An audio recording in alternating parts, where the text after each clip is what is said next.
Extremo é tudo que está no auge, no último grau de intensidade, algo intenso, máximo, possuído de muita angústia, algo que é derradeiro e último.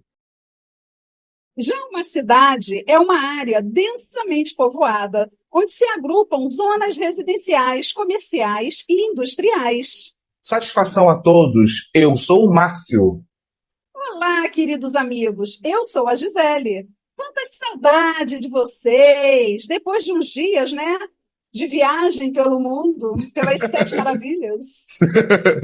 Pessoas, se vocês prestarem bastante atenção, em nossa explicação inicial, falamos sobre o que é algo extremo e o significado de cidade, correto? Corretíssimo, amigo. E como nossos ouvintes são muito inteligentes, com certeza já fizeram a associação do tema de hoje. Ah, isso eu não tenho dúvidas. Mas, para desencargo de consciência, falaremos sobre algumas cidades extremas que existem no mundo afora. Vamos fazer aqui com o pessoal de casa uma enquete? Preparados? Qual a cidade mais fria do mundo? Qual a cidade mais moderna? Ou até mesmo a cidade mais quente? Vocês ousam responder? Ou a mais perigosa, a mais radioativa, ou até mesmo a mais populosa. Arriscam falar? Deixa aqui, ó, nos comentários, beleza? Estamos mega animados para compartilhar com vocês tudo o que descobrimos em nossas pesquisas. E antes de darmos o play, quero agradecer, como sempre, as visualizações no último vídeo, onde falamos sobre as 7 maravilhas do mundo moderno. E se você ainda não viu, fique tranquilo. Vamos deixar um lembrete nos cards ou nos comentários fixados. Sim, exato. E como a Gisele informou antes, estávamos uma viagem pelo mundo afora. Pelo menos em nossos pensamentos. Então, sem mais delongas, já iremos deixar o clima muito, mas muito quente. Com vocês, na posição 4, cidade de Dalol, Etiópia. Se você acha que alguns lugares do Nordeste brasileiro, ou até mesmo o Rio de Janeiro no verão, são muito quentes e até perigosos para a saúde de seus habitantes, saiba que o ponto mais quente do Brasil ainda está longe de Dalol, que é uma cidade na Etiópia que marca em seus termômetros na casa dos 35 graus na sombra. Isso já no entardecer, hein? E na região próxima ao vulcão Dalol, os ponteiros passam de 60 graus Celsius. Eita nós, hein? Que calor! Eu iria me derreter todinha. Pois é. Enquanto você iria se derreter todinho, eu já viraria uma geleia. Pessoal, esta cidade é cercada pelo deserto de Danakil, na Etiópia. Dalol possui uma temperatura média de 40 graus centígrados.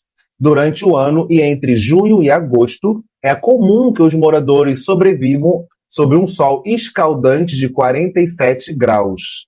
Os cientistas dizem ainda que existe uma explicação para esse lugar ser tão quente. A terra em Dalol solta diversos compostos químicos, como o cloreto ferroso e o hidróxido de ferro.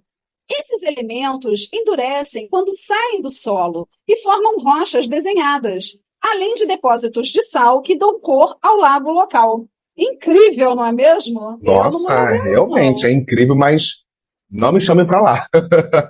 Não me chamem mesmo. No vídeo anterior falamos sobre as 7 maravilhas. As 7 maravilhas eu em todas elas. Agora aí eu não vou, não. Muito menos a próxima. Com a terceira posição, vamos conhecer a Ilha das Cobras. Inicialmente denominada como Île des Chèvres, fecha aspas, pelos colonizadores franceses, foi doada pelo governador da capitania do Rio de Janeiro, Estácio de Sá, por carta de Seis Maria, datada de 6 de setembro de 1565, a Pedro Rodrigues, que nela fez roçados de mantimentos. Encontra-se identificada no mapa da Baía de Guanabara, aqui no Rio de Janeiro, no roteiro de todos os sinais como Ilha da Madeira. Este local também foi conhecido como Ilha das Cobras, ficando a 35 quilômetros do litoral paulista, pois abriga cerca de 2.000 serpentes. Cercada de histórias e lendas, essa ilha não possui um habitante sequer. Mentira, possui 2.000 serpentes. E já foi, e já foi considerada o lugar mais perigoso do mundo. Pois é, gente. Olha só, que ambiente perigosíssimo. Depois vocês acham que aqui é perigoso. Onde o Exato. risco de morte é bem iminente. E com certeza este é um dos locais mais perigosos do mundo, na minha humilde opinião. Concordo com o seu raciocínio, amiga. E para acrescentar, informo que antes da ilha ser chamada de Ilha das Cobras, né, teve outra nomenclatura, como, abre aspas, Ilha da Queimada Grande, fecha aspas. Com sua origem no fato de, no passado, eventuais visitantes, sobretudo os pescadores da região, atearem fogo na vegetação, costeira. Para o quê? Para afugentar as serpentes e então poder desembarcar em terra firme, Nossa, que legal! né? Ilha A da ilha Queimada não Grande. possui praias, como já falamos acima, pois é rodeada por rochedos e penhascos. Então, lá não tem água potável. Na verdade, somente a Marinha é autorizada a entrar no local. Mas, infelizmente, ainda assim, o arquipélago é alvo de biopirataria, que seria a extração e apropriação ilegal de recursos naturais para fins comerciais. Os piratas pegam as cobras para vendê-las no mercado clandestino. Por esse motivo, a jararaca ilhoa está sob risco de extinção. Essa espécie só existe nessa ilha, que também é cercada por mistérios. Sabe, eu tenho muitos apontamentos sobre esses ataques realizados pela biopirataria. E acredito que você também, Gisele, possua algumas observações. Mas não iremos dizer aqui no vídeo para não sair do ponto central da conversa. Mas se você aí de casa também possuir algo a dizer, compartilhe agora mesmo neste vídeo e siga o canal, deixe também seus comentários, mas aproveite para fazer isso logo, pois já chegamos na metade do conteúdo. Vamos conversar lá nos comentários. Amigo, que tal conhecermos agora a posição 2? Show! E deixa comigo para apresentar aos nossos queridos ouvintes. O nome da Quero cidade. ver, gente, eu quero ver ele falar esse nome. Quero ver ele falar esse Ai, meu nome. pai Agora eu quero amado. ver. Miacom. Deve ser. Eu falei com sotaque, Repete, a gente não entendeu, ninguém entendeu. Vai eu lá, falei com repete. sotaque asiático. Não, mas é na Rússia. Oi, minha O Miacom. Na Rússia. É a cidade mais fria do planeta que se localiza no leste da Sibéria, onde em 1924 registrou a mais baixa temperatura numa área habitada.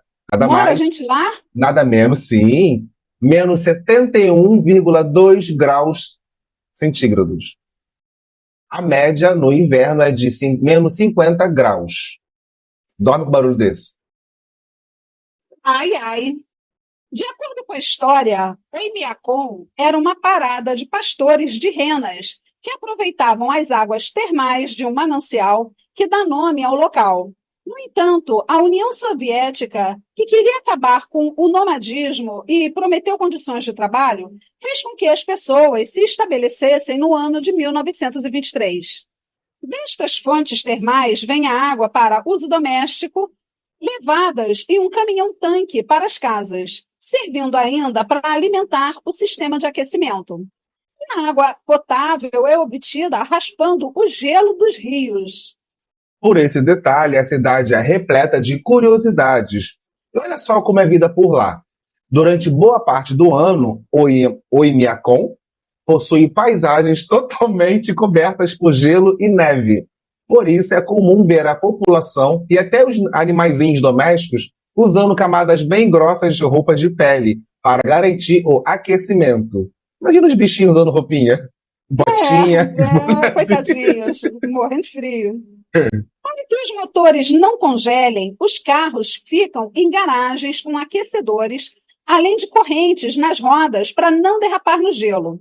E quanto mais rigoroso o inverno, mais os moradores enfrentam dificuldades para ter acesso a mantimentos. Seus habitantes enfrentam temperaturas que, para nós, é praticamente impossível imaginar a intensidade do frio. Quando chega a menos 54 graus, as crianças não podem ir às escolas. Então quer dizer que com menos 53 graus elas vão? Elas vão. Menos 53,9. Menos 50, elas vão para a escola. 54 não vão. Apesar de tudo praticamente congelar em Omiakom, a população conta com internet, Wi-Fi e televisão por satélite e celulares. Já o aquecimento é fornecido por uma usina térmica que serve toda a cidade e funciona com carvão 24 horas do dia. Ufa! Mas carvão, né? Enfim, definitivamente as coisas esfriaram por aqui, né? Pois é, minha cara. Só neste vídeo fomos para ambientes com altas temperaturas, que, sinceramente, não queria estar na pele desses habitantes. Passamos também por uma ilha repleta de animais peculiares e peçonhentos, e agora por um inverno nada amigável. Mas para o nosso último tópico, eu vou lhe fazer um convite para a Ásia. Vambora, Gisele? Amigo, olha só. Não sei se eu e o pessoal de casa, se a gente está querendo ir não, tá? Para esse lugar.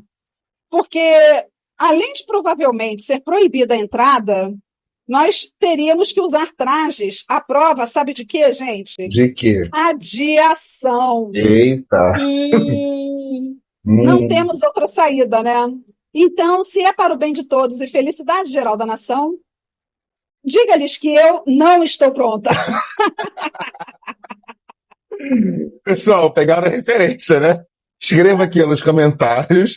Então, partiu para a cidade de Fukushima, no Japão. Ao contrário, gente, do que muita gente pensa, o lugar mais radioativo do mundo não é Chernobyl. Embora este tenha sido um dos piores acidentes nucleares da história, hoje os maiores níveis de radiação nocivos ao corpo humano e ao meio ambiente são encontrados na cidade de Fukushima, no nordeste do Japão. O desastre nuclear em Fukushima, no entanto, não foi diretamente provocado por falha humana, como aconteceu em Chernobyl, ao norte da Ucrânia, em abril de 1986. Mas foi pelo colapso de 3 dos 6 reatores nucleares após um violento tsunami atingir a região em 2011. Anos após o acidente, Fukushima, boa parte das áreas ao seu redor apresenta níveis de radiação no solo mais altos do que os medidos em Chernobyl, onde até mesmo a água subterrânea está contaminada. Este desastre ocorreu no dia 11 de março de 2011, após um terremoto de magnitude 9 abalar o Japão. O tsunami atingiu a central nuclear de Fukushima 1, levando ao colapso da unidade. Teoricamente, os reatores deveriam desligar no caso de algum desastre natural, mas é óbvio que isso não passou de um dado teórico. Segundo a escala internacional de acidentes nucleares, definida pela Agência Internacional de Energia Atômica, a AIEA, Fukushima atingiu o nível 7, o mais alto da escala de perigo. E para finalizar, pessoal, saibam que este acidente nuclear espalhou partículas radioativas por mais de 1.000 quilômetros quadrados, levando à evacuação de mais de 160 mil moradores que abandonaram suas casas às pressas. E em algumas zonas de exclusão permanecem fechadas devido à radiação. Gente bonita, os links de todas as pesquisas feitas estarão nos comentários fixados, caso queira analisar com detalhes, ok? Dito isto, chegamos ao final de mais um conteúdo cheio de novidades, curiosidades e principalmente muito amor envolvido. Esperamos, como sempre, revê-los muito em breve, na próxima semana. Um grande beijo a todos e fiquem com Deus. Também me despeço com o coração apertado de tanta saudade que teremos. Cuidem-se, ok? Uns dos outros e se inscrevam no canal. Caprichem nos comentários e compartilhem nossos vídeos para o máximo de pessoas possíveis, ok? Ok, gente, beleza? Beijão a todos, tchau, tchau. Street with your red lips and funky